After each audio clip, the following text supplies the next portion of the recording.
Well, good morning, friends. Mark Holmes here, and as always, thank you guys for watching, commenting, subscribing, and being part of the Joe Booth Sports Report.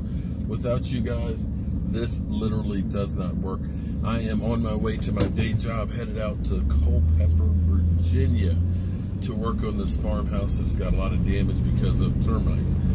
Just got my Don't Sleep on the Dallas Cowboys report up and running.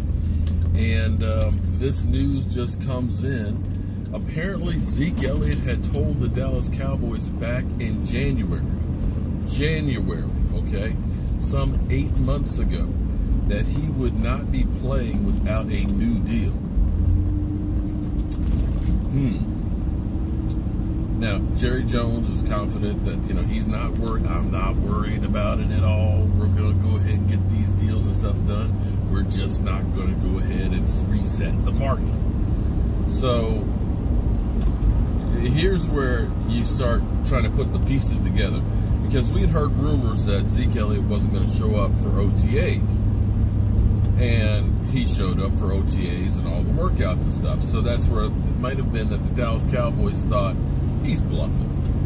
You know what? He said he was going to hold out, but here he is working out, and it kind of put the whole thing on the back burner. So don't expect him to come in today unless they get a new deal worked out. And this is where Eric Dickerson has talked to Zeke Elliott's agent, and they're basically saying, listen, we're not coming in until we get a new deal. Now the question will be is, how big of a deal will it be?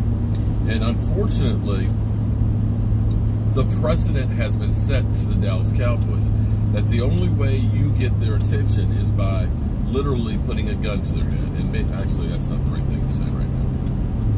But you have to put them on blast and make them make a move, because they're not just going to come to you and say, let's go ahead and get this thing done. We saw this with DeMarcus Lawrence, where literally he had to say, I am not getting my shoulder worked on until I get a new deal. And that forced the Dallas Cowboys' hand. And that's where Zeke Elliott is right now. And I'll be honest with you, I know Zeke has had some issues and stuff of his own making, although some of the issues have been blown up more than they really were. Okay? Because some other players have done the same type of things and worse, and have never had any of the consequences that Zeke Elliott has had. However, you have to look at it from the standpoint of the player and understand that he is a commodity.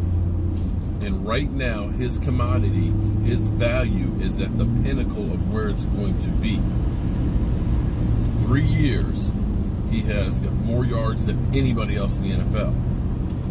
That can't continue. You can't expect him to be able to do much more than what he's already accomplished in that time. It all goes downhill from here. And as I pointed out before, with the life expectancy of running backs, that by year 4, you're generally speaking, and there are a few exceptions, but generally speaking, you're looking at running backs' careers going downhill. Think I'm lying? In the 100-year history of the NFL, and understand the NFL was more of a running league before the last 10 years than it is now. There's only 31 players that have over 10,000 yards. Let me say it one more time so you understand. In the 100 years of the NFL, there's only 31 players whose careers have lasted more than 10,000 yards. Zeke Elliott is already over 4,000. He has another year like this, then his career is halfway over by the averages. And when you look at what the Cowboys have done, we all know, running back is the valued position. You don't pay a lot of money for running back. He understands this, that, you know what, they got me sewed up for 2 years. They're basically going to pay me $12 million over the next 2 years. After that, I'm not getting a big deal. I see DeMarcus Lawrence with a $100 million deal. I know my quarterback's going to get over a $100 million deal. I know Amari Cooper is going to probably get a $100 million deal. I know that my tackle has a $96 million deal that he signed 6 years ago. Me? I'm the team. I'm the franchise. And I am left out in the cold. So no, I'm going to do what I have to do. So we'll see where this goes. You know, Jerry Jones says he's not worried. When Jerry Jones says he's not worried, then I'm worried that they'll get these deals done. Apparently going to need to get them done.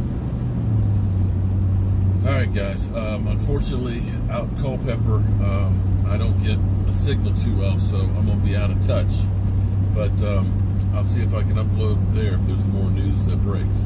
I'm Mark Holmes, and thanks everybody being in part of the live stream last night. The numbers are growing like crazy. We got all kinds of new people in there. We're actually simulcasting on Facebook at the same time. So we're trying to spread the mojo.